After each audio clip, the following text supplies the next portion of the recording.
कि प्रथम दो अभाज्य संख्याओं का योग क्या होना चाहिए। तो कल के भी क्लास में बताया था, आज एक बार फिर से आपका रिवीजन हम करा देते हैं कि अभाज्य संख्याएं वे होती हैं जो कि एक से और स्वयं से कटती हैं। तो एक से और स्वयं से कटने वाली प्रथम दो अभाज्य, प्रथम बात क्या है, प्रथम दो अभाज्य संख्या होगी। तो पहली संख्या होती है 2 और दूसरी संख्या होती है 3। तो इनका योग जो होगा वो हो जाएगा 5। तो ये कल का क्वेश्चन था, उसका आंसर 5 है, आप लोग मिला लीजिएगा। अब आज के सवाल शुरू करेंगे। तो देखिए, जब हम पहले प्रश्न को सॉल्व करेंगे तो पहला प्रश्न क्या कह रहा है, जब -1 को, ध्यान यहाँ पे देना है क्योंकि यहीं पे गड़बड़ी हो गई। जब -1 को स्वयं से बोल रहा है, किसी और संख्या से नहीं बोल रहा है, या तो आगे जो दिया गया है कि 45 बार गुणा करना है तो 45 से नहीं बोल रहा है। देखिए क्या होता है कि ऐसे प्रश्नों में जो कि इजी दिखते हैं वो छोटे छोटे गलतियां हम लोग अक्सर कर जाते हैं, तो उन गलतियों से आप बचे रहिए, ठीक है। तो जब -1 को स्वयं से 45 बार गुणा किया जाता है तो पूछ रहा है गुणनफल क्या होगा। तो देखिए अब जो गलतियां करेंगे वो क्या करेंगे, ऐसे करेंगे -1 गुणते 45, ठीक है। तो उनका आंसर क्या आएगा, -45। लेकिन हमको इसी गलती से बचना है। इसी गलती से बचने के लिए हम लोग क्या कर रहे हैं कि ये सीरीज चला रहे हैं ताकि आपकी मेहनत बेकार न जाए। जो आपने आज तक मेहनत की है वो बेकार नहीं होनी चाहिए, ठीक है। तो ये गलत है। हम लोग देखते हैं कि इसको सॉल्व आखिर कैसे किया जाएगा। बोल क्या रहा है कि -1 को स्वयं से गुणा करना है, यानी उसी को गुणा करना है, लेकिन 45 बार गुणा करना है। तो अब -1 गुणते अब 45 बार तो हम गुणा नहीं करेंगे, लेकिन आप ये जान लीजिए कि 45 है ये एक विषम संख्या है, क्योंकि ये 2 से विभाजित नहीं होगी। तो अगर विषम संख्या है तो जब भी उत्तर आएगा वो किस में आएगा, माइनस में आएगा, ठीक है। तो जब -1 है तो इसका उत्तर भी कितना आएगा, -1 आएगा। तो इस बात का विशेष ध्यान रखिएगा कि इसका जो आंसर आएगा वो कितना आएगा, -1 आएगा, ठीक है। दूसरा सवाल है 1 से 100 तक, कितना बोल रहा है कि 1 से 100 तक में कुल कितने 2 हैं, पूछ रहा है कितने 2 हैं, ठीक है। तो एक बात जान लीजिए कि 1 से 10 तक में एक 2 आता है। उसके बाद क्या करेगा कि 11 से लेकर 20 तक में 2 आएंगे, फिर 9 आएंगे 22 से 30 वाले में, ठीक है। उसके बाद एक एक करके आप इसको क्या करेंगे, तो 9 होते हैं, फिर आप 40 से 50 करेंगे, 50 से 60, ऐसे करके जब जोड़ेंगे तो टोटल 2 की संख्या कुल हो जाती है 20। कितने 2 आते हैं, 20। तो यानी कि 1 से 100 तक के कुल अगर हम 2 की गिनती करेंगे तो कुल 20 2 आते हैं, ठीक है। अगली जो सवाल है, ये सवाल समझ लीजिए कि इस बार के नवोदय में आनी ही आनी है, ये आनी ही आनी है, ये नोट करके जाइए। अगर ये नहीं आएगी 4 अंकों से तो 5 आ जाएगी, 3 आ जाएगी, 2 आएगी, लेकिन इस पे बेस एक सवाल जरूर आएगी, ठीक है। तो पूछ रहा है 4 अंकों की कुल कितनी संख्याएं होती है, 4 अंकों की कुल संख्या पूछ रहा है। तो देखिए वैसे तो 4 अंकों की कुल होती हैं संख्याएं 9000। कितनी संख्या होती हैं, 9000 संख्या होती है। अब देखिए आप पूछेंगे कैसे 9000 होती हैं, ठीक है। तो होती कैसे, देखिए 1000 से हम लोग शुरू करेंगे। 1000 में चूंकि 4 होते हैं, ठीक है, 4 अंक होते हैं, तो 4 अंक 1000 शुरू करेंगे, ये हो गया। अब इसको फिर लेके कितना जाते हैं आप लोग, 9999, ऐसे करके पूछ रहा है ना कि 4 अंकों की कुल कितनी संख्या होती है। यहाँ से पूरा वहाँ तक का डिस्टेंस करेगा, लेकिन इसमें ये 999 नहीं, ठीक है। टोटल कितना हो जाएगा, 9000 संख्या हो जाएगी, ठीक है। तो 4 अंकों की कुल जो संख्याएं होंगी वो कितनी होंगी, 9000 संख्याएं होंगी, क्योंकि उसको हम लोग एक इसमें क्या कर रहे हैं, 1000 को भी शामिल कर रहे हैं, ठीक है। अगला क्वेश्चन जो है वो है प्रथम 5 अभाज्य संख्याओं के गुणनफल में इकाई का अंक पूछ रहा है। देखिए अगर पूछता है कि प्रथम 5 अभाज्य संख्याओं का गुणनफल क्या है, हम उसको मल्टीप्लाई कर देते हैं, लेकिन पूछ क्या रहा है, इसमें इकाई का अंक पूछ रहा है। कितना अंक पूछ रहा है, इकाई का अंक पूछ रहा है। तो आखिर इसको हम सॉल्व कैसे करेंगे, तो देखिए प्रथम 5 अभाज्य संख्या है, अभाज्य संख्या तो पीछा ही नहीं छोड़ रही है, इसी के क्वेश्चन बनते जा रहे हैं, ठीक है। तो देखिए क्या होता है, पहला है 2, दूसरी संख्या 3, तीसरी संख्या 5, चौथी संख्या आपका 7, पांचवी संख्या क्या हो जाएगी 11, ठीक है। 2, 3, 5, 7, 11 ये क्या है, हमारी प्रथम अभाज्य संख्या है। लेकिन बात यहाँ पे क्या करना है, इकाई की। किसकी बात कर रहा है, केवल इकाई की। तो जब गुणा करेंगे देखिए 2 3 6, ठीक है, 6 5 30, ठीक, ऐसे क्या कर लेंगे आप 30 कर लेंगे। ठीक, यहाँ पे आ गया 30।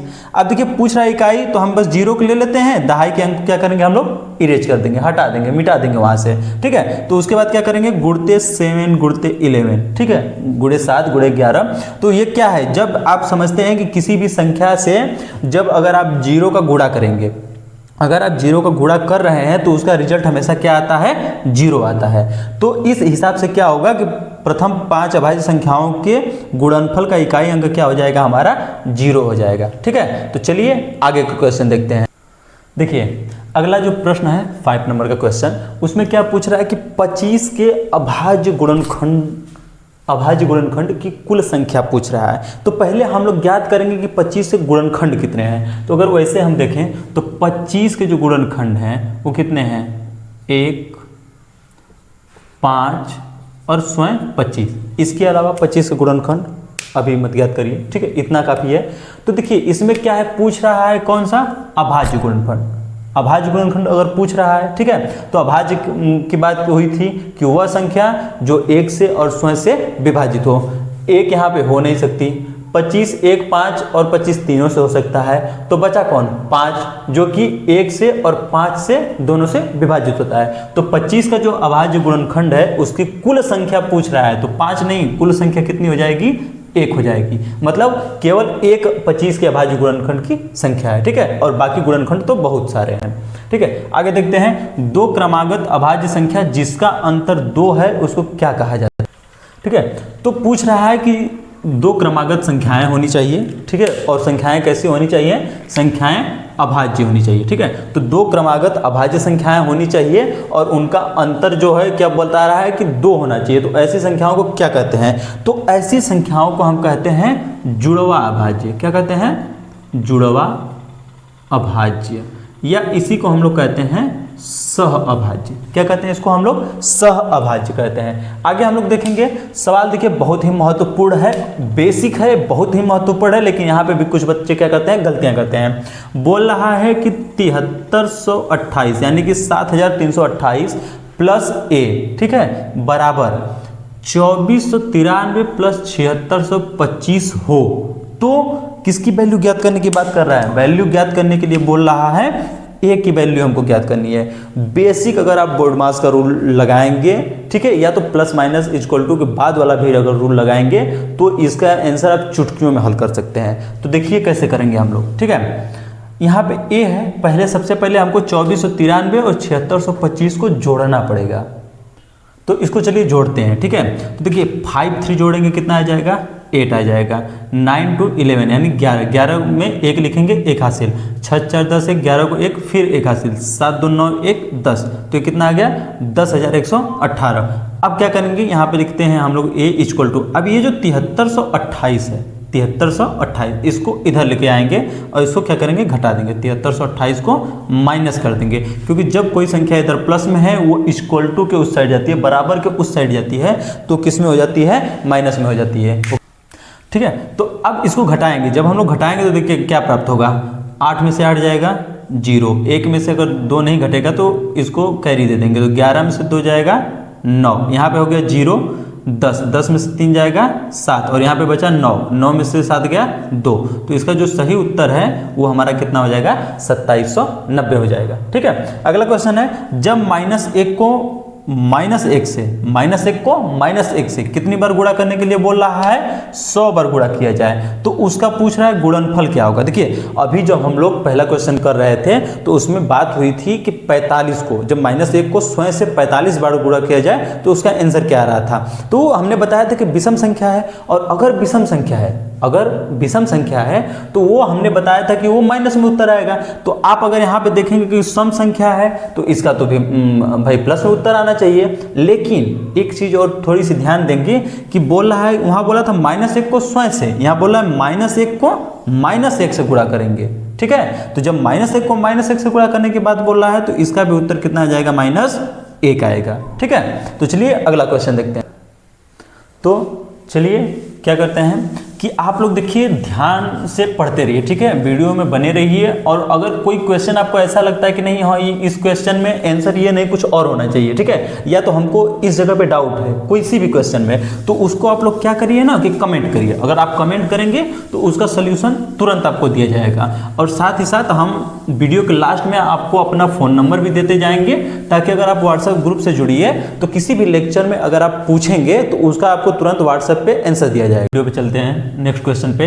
6 अंक की छोटी से छोटी पूछ रहा है, यानी कि 6 अंक की छोटी से छोटी संख्या। देखिए ऐसी संख्याएं आपको याद होनी चाहिए कि अगर किसी संख्या में 6 अंक बोल रहा है तो मतलब 1 लाख, 7 अंक मतलब 10 लाख, तो 6 अंक की छोटी से छोटी संख्या 1 लाख, ठीक है, 1 लाख। और 4 अंक की बड़ी से बड़ी संख्या, कितनी बड़ी से बड़ी संख्या, यानी कि 9,999। अब पूछ रहा है कि इनका अंतर क्या होगा, यानी कि जब हम इसको घटाएंगे तो उसका उत्तर क्या आना चाहिए, ठीक है। तो देखिए इसको हम लोग घटा के देखते हैं। 10 में से अगर 9 जाएगा तो कितना बचेगा, 1। फिर देखिए यहाँ पे क्या हो जाएगा, 9 में से 9 जाएगा तो 0, 9 में से 9 जाएगा 0, 9 में से 9 जाएगा 0, ठीक है। और यहाँ पे लास्ट में बचेगा कितना, 9। एक बार मिला लेते हैं, यहाँ पे आएगा 10 में से 9 गया 1, 9 में से 9 गया 0, 9 में से 9 गया 0 और 9 में से 9 गया 0, लास्ट में 9, यानी कि हमारा जो उत्तर होगा वो हो जाएगा 90,001। कितना उत्तर हो जाएगा हमारा, 90,001, ठीक है। अगला प्रश्न हम लोग देखेंगे। पूछ रहा है कि किस संख्या में 17 से भाग देने पर भागफल 23 और शेष 7 बचता है। तो इसका एक फार्मूला होता है, फार्मूला बहुत ही बेसिक है, ठीक है। फार्मूला होता है भाज्य बराबर भाजक गुणते भागफल प्लस शेष या शेषफल हम इसको कहते हैं, ठीक है। एकदम नॉर्मल है फार्मूला, इसको एकदम टेंशन लेके याद करने की जरूरत नहीं है, आराम से हो जाएगा। भाज्य बराबर भाजक गुणते भागफल प्लस शेष, ठीक है। अब इसमें क्या करना है, हमको किस संख्या पूछ रहा है, किस संख्या पूछ रहा है, तो किस संख्या पूछने का तात्पर्य यह है कि वो भाज्य पूछ रहा है। क्या पूछ रहा है, भाज्य। और बोला 17 से भाग देने पे, 17 से भाग देने का मतलब यह है कि वो बोला है कि भाजक क्या है हमारा 17 है, और भागफल यहाँ पे तो भागफल लिख के ही आ रहा है कि भागफल कितना है 23 है, और शेष कितना बता रहा है 7 बचता है। तो अगर इस पे हम लोग रखते हैं, इस सवाल पे हम लोग रखते हैं, तो देखिए 17 क्या है हमारा भाजक, यानी कि 17 गुणते 23 प्लस 7 होना है, ठीक है। तो गुणा कर लेते हैं, आराम से आइए यहाँ पे गुणा करते हैं हम लोग। यहाँ पे कर लीजिए 23 गुणते 17, ठीक है, 23 गुणते 17, यानी कि 7 लिख के 21 को एक हाथ लगा 2, 7 दूनी के 14 और 2 16, 1 से 3 और 1 से 2, 1 6 3 9 और 2 1 3, कितना हो गया 391, यानी कि 391 प्लस 7 अगर हम करेंगे तो इसका जो आंसर आएगा वो हो जाएगा 398, यानी कि जो हमारा भाज्य है वो कितना है 398, यानी कि वो जो संख्या है, जो संख्या के बारे में पूछ रहा है वो संख्या कितनी है 398 है, ठीक है। देखिए साथ में अगर आपको लगता है कि कहीं बाय द वे वीडियो बनाते हुए अगर जल्दबाजी में या किसी वजह से गलती हो जाती है तो आप लोग कमेंट के माध्यम से बता सकते हैं। अगर ऐसा करेंगे तो आपका भी डाउट क्लियर हो जाएगा, अगर कुछ गलत रहेगा तो उसको कमेंट के माध्यम से हम बता देंगे कि क्या सही होगा, ठीक है। अगला देखिए पूछ रहा है यदि बिस्कुटों के 12 पैकेट का मूल्य 240 रुपये है, ठीक है, तो 12 पैकेट का मूल्य बता रहा है 240 रुपये है और 8 पैकेट का मूल्य ज्ञात करने के लिए बोल रहा है। अच्छा, इसका उत्तर देखिए 398 आया था, ठीक है, इसको ध्यान में रखिएगा 398 आया था। तो पूछ रहा है 12 पैकेट का मूल्य 240, 8 पैकेट का मूल्य ज्ञात करना है। तो सिंपल से है, 12 पैकेट का मूल्य बता रहा है 240 रुपये, तो हमको निकालना कितना है 1 पैकेट का मूल्य, तो इसको काट देंगे 20 बार में कट जाएगा, यानी कि 1 पैकेट का मूल्य कितना आ गया हमारे पास 20 रुपये। ये जो है 1 पैकेट का मूल्य है, 1 पैकेट का मूल्य 20 रुपये है। तो 8 पैकेट का मूल्य बताना है। ऐसे सवाल तो अगर आपने पढ़े होंगे, अगर आप तैयारी किए होंगे तो यूँ चुटकियों में हल कर सकते हैं, बिना देखे ऐसे सवाल को आंसर मार देंगे, ठीक है। फिर भी हम बता रहे हैं आपको, तो अब क्या है बस समझने की जरूरत है, थोड़ा सा ध्यान देंगे समझ में आ जाएगा। तो 1 पैकेट का मूल्य 20 रुपये आ गया, तो 8 पैकेट का यानी कि 20 गुणते 8 और इसका कितना हो जाएगा 160 रुपये, यानी कि 8 पैकेट का जो दाम होगा, मूल्य होगा, प्राइस होगा, रुपया होगा, वो कितना हो जाएगा 160 रुपये हो जाएगा। अगला सवाल है 1 से 99 तक के दहाई के कुल कितने अंक होते हैं, यानी कि 1 से 99 तक की जब हम गणना करेंगे तो उसमें दहाई के अंक पूछ रहा है। ठीक है, तो दहाई के अंक की बात अगर करेगा तो ये कुल कितने अंक होते हैं 20। अब काउंटिंग करने का टाइम इतना नहीं है कि हम काउंटिंग करें, क्योंकि वीडियो बहुत ज़्यादा लंबी हो जाएगी। ठीक है, देखिए सबसे पहले हम आपको ये बता दे रहे हैं कि अगर आप इस क्वेश्चन का स्क्रीनशॉट लेना चाहते हैं तो ले लीजिए। ठीक है, क्योंकि जो 15 नंबर क्वेश्चन है, ठीक है, वो हम आप लोग के लिए छोड़ रहे हैं कि इस वीडियो में आप कमेंट करके आंसर बताएंगे। जब हम नेक्स्ट पार्ट लेके आएंगे, ठीक है, तो उसमें इसका सोल्यूशन आपको दिया जाएगा। ठीक, तो उसके लिए आपको चैनल से जुड़ना रहेगा। अब चलिए हम लोग अपने क्वेश्चन पे चलते हैं। दिया है कि 3/2 प्राप्त करने के लिए 2/3 में कितना जोड़ने की आवश्यकता है। पूछ रहा है कि अगर हमको इतना प्राप्त करना है तो इतना में कितना जोड़ेंगे। तो सिंपल सी बात है, 3/2 में से 2/3 घटा देंगे, आंसर आ जाएगा। देखिए घटा के देखते हैं यहाँ पे 3/2 और -2/3। ठीक है, तो अब हम इसका एलसीएम लेंगे। 3 और 2 का क्या करेंगे हम लोग, एलसीएम लेंगे। ठीक है, 3 और 2 इसका एलसीएम जब लेंगे तो एलसीएम कितना आएगा 6, और जब 6 एलसीएम आएगा तो क्या करेंगे, अब इसका इसमें गुणा करेंगे, फिर इसमें गुणा करेंगे। ठीक, मतलब भाग देंगे, 2 का 6 में भाग देंगे और जितनी बार जाएगा उसका 3 में क्या करेंगे हम लोग, गुणा करेंगे। तो देखिए जब ऐसा करेंगे तो 6 2 से कटता है 3 बार में। ठीक है, और 3 से फिर, ठीक है, तो 2 तिहाई 6 और 3 तिरी 9, ये हमारा कितना आ गया 9। और इसके बाद 3 दूनी के 6 और 2 दूनी के 4 -4।